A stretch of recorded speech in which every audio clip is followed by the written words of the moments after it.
झारखंड विधानसभा monsoon सत्र का आज पहला दिन है। हमारे साथ भाजपा विधायक अनंत ओझा जी है। अनंत ओझा जी, आज मानसून सत्र का पहला दिन है। सत्ता पक्ष आप लोग से बार बार मांग कर रही है कि विपक्ष सहयोग करे सदन में, हम हर सवाल का जवाब देने के लिए तैयार हैं। भारतीय जनता पार्टी तो प्रारंभ से ये बात हम कहते आए हैं और हम तो इस वैसे दल से आते हैं जो रचनात्मक विपक्ष का भूमिका निभाता है और जब सत्ता में रहते हैं तो लोक कल्याण के लिए सरकार को समर्पित करता है। लेकिन आप आज देखिए कि आज प्रदेश के हालात क्या है। रांची, राज्य की राजधानी रांची असुरक्षित है।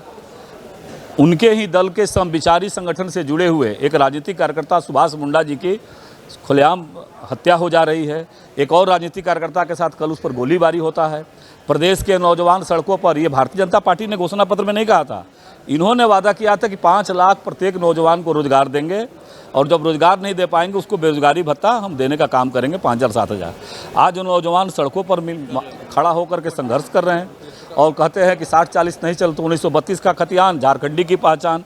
आज वो 32 का खतियान आप इस सदन में आपने बोला है। सरकार के जो सदन के नेता है माननीय मुख्यमंत्री जी, उन्होंने कहा है कि 32 का खतियान लागू नहीं हो सकता है। फिर आप किसको भ्रम में डालते हैं? तो ऐसे सवाल राज्य में आज देखिए सुखाड़ की स्थिति है, किसान फटेहाल है, वो भगवान की इंद्र भगवान की ओर देख रहे हैं। तो ऐसे हालात में जो राज्य की जनता के सवाल है वो जनता के सवाल हम सदन के अंदर लाएंगे और निश्चित रूप से सकारात्मक जब सरकार का उत्तर नहीं मिलेगा, युवाओं के सवाल पर उत्तर नहीं मिलेगा, नियोजन के सवाल पर उत्तर नहीं मिलेगा, तो सदन के अंदर लोकतांत्रिक तरीके से राज्य की जनता को आवाज़ को हम लोग उठाने का काम करेंगे। अनंत जी, सवाल सत्ता पक्ष कर रही है कि जब जब चुनाव आता है तो संथाल में बांग्लादेशी के मुद्दा उठाते हैं और याद आता बांग्लादेशी याद आता है। जब चुनाव आता है बीजेपी की ये मानसिकता बन गई है।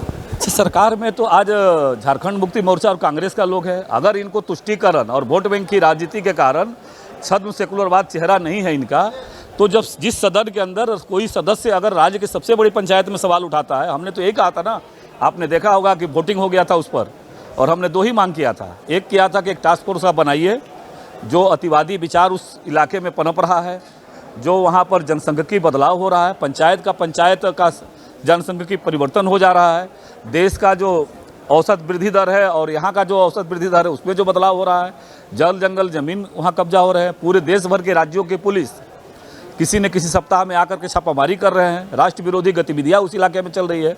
तो आपको कौन रोका था? कौन रोका था? आज जो देश की संवैधानिक संस्थाएं हैं, माननीय उच्च न्यायालय को, महामहिम राज्यपाल जी को ये बात कहना पड़ रहा है सरकार को। आप शासन में थे, शासन में टास्क फोर्स बना लीजिए, एनआरसी अपडेशन का प्रक्रिया को चालू कर दीजिए, सीधी बात है। लेकिन ये नहीं करेंगे, इसलिए कि इनको वोट बैंक की राजनीति के तहत देश के अंदर एक विभाजनकारी एजेंडा इनको राज्य में लागू करना है। अंतिम सवाल एक रहेगा कि सत्ता पक्ष के लोग कह रहे हैं कि राज्यपाल के द्वारा आप लोग बिल को रुकवाने का काम कर रहे हैं। ये बीजेपी का ये है कि जो भी बिल लाने की कोशिश करती है और बीजेपी राज्यपाल के माध्यम से उस बिल को लटकाने का काम कर रही है। अब विधि विभाग तो उन्हीं के पास है, सरकार के पास ही है। जब सरकार ही अपना बिल आनन फानन में ला करके बिना सदन के अंदर जब माननीय सदस्य संशोधन डालते हैं, लेकिन बहुमत के ताकत पर आप उस बिल को पास करा लेते हैं, तो महामहिम तो इसके लिए ही बने हैं। वो तो संविधान की रक्षा करने का दायित्व ही उनके कंधे पर है। तो स्वाभाविक है कि महामहिम के माध्यम से इस प्रकार का चीज़ें आती है। ये थे हमारे साथ बीजेपी विधायक अनंत ओझा। इन्होंने स्पष्ट तौर पे कहा है कि जो संथाल में बांग्लादेशी के मुद्दा को लेकर लगातार हम लोगों ने आवाज़ उठाई है। सत्ता पक्ष इस बातों से डर चुकी है कि वहाँ जो पनप रही है उन्हें और पनपने देने का लगातार कोशिश सत्ता पक्ष द्वारा किया जा रहा है। लेकिन हम लोग बांग्लादेशी मुद्दा को लेकर लगातार अपनी आवाज़ उठाते रहेंगे। सहयोगी नूतन के साथ Manish, news wing, Ranchi. टफकॉन XT 600 HCR TMT Riva. पहले भी बोला था, अगर घर को बनाना है एक्स्ट्रा टफ, तो आप भी दिखा सकते अपनी हीरोपंती टफकॉन XT के साथ।